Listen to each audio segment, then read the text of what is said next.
안녕하세요. 행복씨앗입니다. 오늘도 시장을 정리하면서 하루를 마무리하는 시간을 가져볼 겁니다. 오늘 우리 시장은 코스피도 코스닥도 하락 마감했습니다. 코스피는 0.48%, 그리고 코스닥은 1.55% 하락 마감했습니다. 시장이 하락을 했습니다만은 외국인들은 오늘도 이렇게 순매수를 했습니다. 그리고 기관들 순매도 규모가 큽니다만은 대부분의 순매도가 금융투자 쪽으로 몰려가지고 있고, 나머지 기관들은 또 순매수하는 업종, 외국인들하고 겹치는 게 많습니다. 그래서 오늘도 외국인들이 그리고 기관들이 동시에 순매수한 그런 종목들은 우리가 관심을 가지고 살펴볼 필요가 있겠습니다.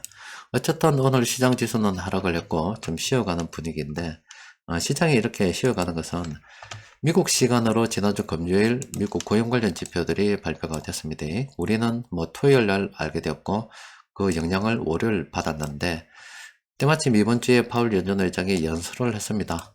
그런데 투자자들은 파월 연준 의장이 그 했던 수많은 말들 중에서 듣고 싶어하는 말만 꼭 골라 잡아가지고 또 시장에 긍정적인 요인으로 작용을 하게 됐죠. 그런데 그 약발이 다 떨어지고 오늘은 이렇게 시장이 0.48%, 1.5% 이렇게 하락 마감했습니다. 이렇게 잠시 쉬어가는 것은 다음 주가 되면은 미국의 1월 소비자 물가 지수가 이렇게 발표가 됩니다.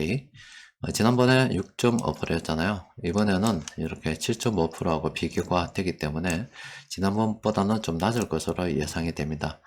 그런데 변수가 하나 있긴 합니다. 지금 미국에서 현재 집계하고 있는 모든 품목을 다 조사할 수는 없기 때문에 이런 전체 중에서 몇 가지 뽑아서 표본을 갖다가 쭉 가지고 비교를 하거든요. 그런데 이제 시간의 변함에 따라서 이 표본이 과연 이 전체를 대변할 수 있겠는가 하는 의문을 좀 가질 수 있습니다. 그래가지고 이제 시간이 좀 흘러서 상황이 변하면은 이 표본을 좀 교체하는 수가 있어요. 이렇게 교체해가지고 새롭게 이제 물가 지수를 구하는 그런 게 있는데, 이번부터 미국의 이런 물가 지수를 구성하는 이 표본이 좀 바뀐다 그래요. 그러면 그에 따라서 지난번과 똑같은 결과를 갖다가 예전하고 좀 다르잖아요. 마치 할지는 모르겠습니다만은 어쨌든 간에 다음 주 화요일이 됩니다. 미국 시간입니다. 미국의 1월 소비자 물가 지수가 발표되기 때문에 시장이 급하게 움직일 필요는 전혀 없습니다. 그리고 시장에서 관심을 가질 만한 뉴스가 하나 나왔는데, 지금 우리나라에서도 중국의 코로나 상황이 좀 잠잠해져 감에 따라서 내일부터 중국발 입국자 단기비자 발급을 재개한다고 합니다.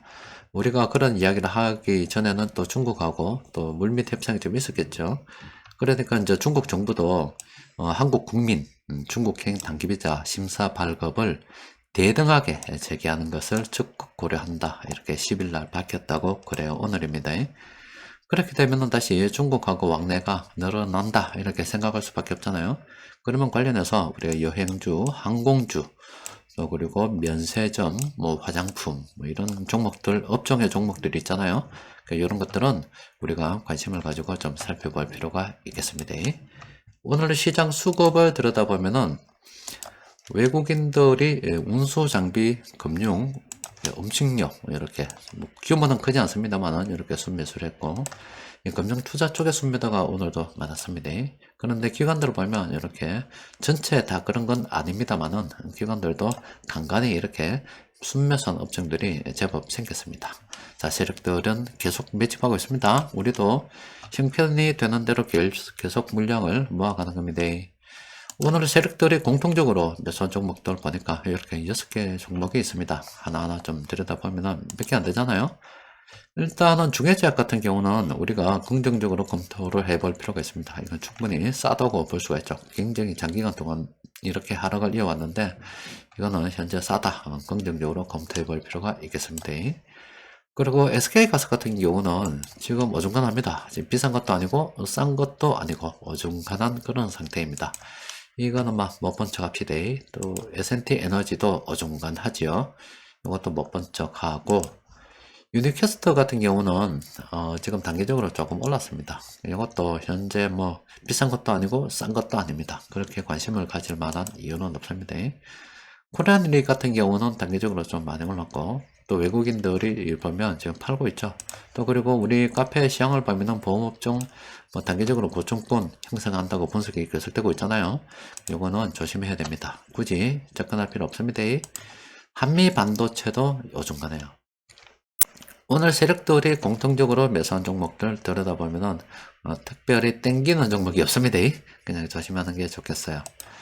그리고 변곡점 지표를 통해서 들여다보니까 오늘 요 종목은 물론 뭐 현금 흐름 좀 살펴봐야 됩니다. 좀 보면 좀 뭐 듣보잡 그런 종목이죠. 조심해야 됩니다. 그런데 현금 흐름 한번 살펴봐야 되는데 일단 분석으로 볼 때는 지금 이거는 단기 투자 병행 가능한 그런 상황입니다. 근데 지금 당장 이렇게 뭐 들어가는 게 아니라 관심 종목으로 등록을 해 뒀다가요, 요 색깔과 요 하락 반전 지표 두 가지를 동시에 잘 고려해서 단기 투자를 병행할 수가 있겠죠. 요거는 일단 관심 종목으로 등록할 필요가 있겠습니다.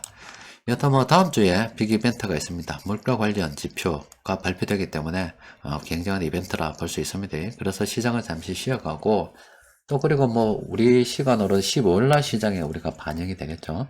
다음 주도 13, 14는 조금 쉬어가는 분위기가 이어갈 것 같은데 그래도 만약에 중국에 이번 주말에 뭐 우리 뭐 비자 관련해서 이야기들이 나오게 되면은 관련 종목들 뭐 테마를 형성해서 움직일 수도 있기 때문에 우리는 그런 종목들 계속 관심을 가지고 지금은 뭐 다른 거 없죠. 계속 물량을 모아가는 게 훨씬 더 유리합니다.